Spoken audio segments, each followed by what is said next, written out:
د دې پیښې یو له شهیدانو څخه نوی واده شوی 20 کلن ذاکر دی. پلار یې وایي په دې پیښه کې د کورنۍ 15 تنه غړي ټپیان شوي او کوچنی زوی چې لا له واده څخه 2 میاشتې نه وې تېرې شوي په دې حمله کې شهید شوی دی. کدام بچه از یا مرده؟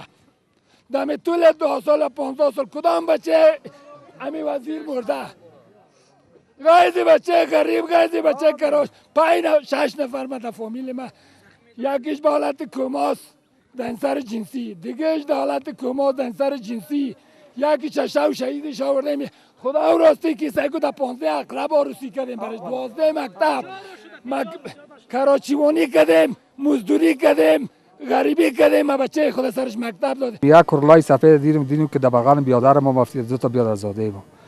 همی ارسیش کش کردیم یک جای دیگه خود باز محل حادثه بر آمده. نه کمک کو که دولت کو که میگفتم بلیاز خدا بیاد ما زخمیستم واردار مرا به پیش نبی که میزنم دستای ته بالا بگی. په همدې حال کې د سیمې اوسیدونکي د دې پیښې زیان لیدونکو ته د رسیدو په تړاو د حکومت له بېپامۍ څخه شکایت لري. د دوی په خبره دا درېیم ځل دی چې دغه کمپ تر برید لاندې راځي. بلخوا دوی له دې سیمې څخه د دفترونو او بهرنیو میلمستونونو د لیږد غوښتونکي دي.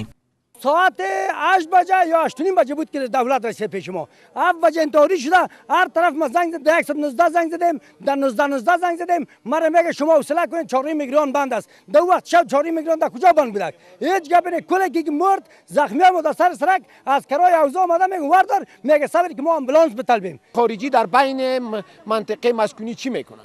چرا از اینجا انتقال نمیته؟ یا خدا فضل کرده اگر این روز می بود 7400 شاگرد داره ما در مکتب، تماما شاگرد مکتب از بین می رفتن. په همدې حال کې کورنیو چارو وزارت وایي انتحاري برید کوونکي له چاودېدونکو موادو ډک موټر د ګرین ویلیج په میلمستون او دفترونو الوزولی دی.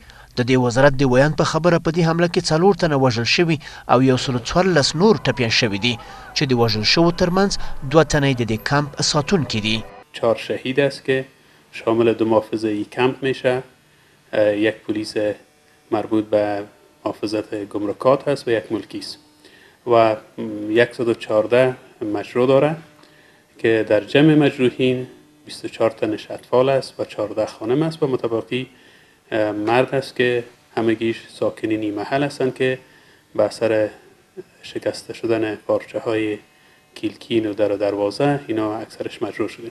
د دې حملې مسؤلیت طالبانو منلی دی. ملي او نړیوالو بنسټونو او ناټو د دې پیښې په وړاندې کلک غبرګون ښکاره کړی دی. Our commitment to Afghanistan is unwavering. The security situation remains challenging. له افغانستان سره زموږ ژمنه له قید او شرط پرته ده. امنیتي وضعیت له ستونزو سره مل دی او له دې سره سره افغان امنیتي او دفاعي ځواکونه په سختۍ سره جګړه کوي ترڅو خپل هیواد د ترهګرو له شتون څخه خوندي کړي او د هغوی لپاره د خوندي ځای له بدلیدو څخه مخنیوی وکړي. لدې سره په یو وخت یو شمېر نورو بنسټونو لکه په کابل کې د امریکا سفارت، اروپایي ټولنې، ولسمشرۍ ماڼۍ او اجرایي ریاست هم دغه حمله غندلې ده.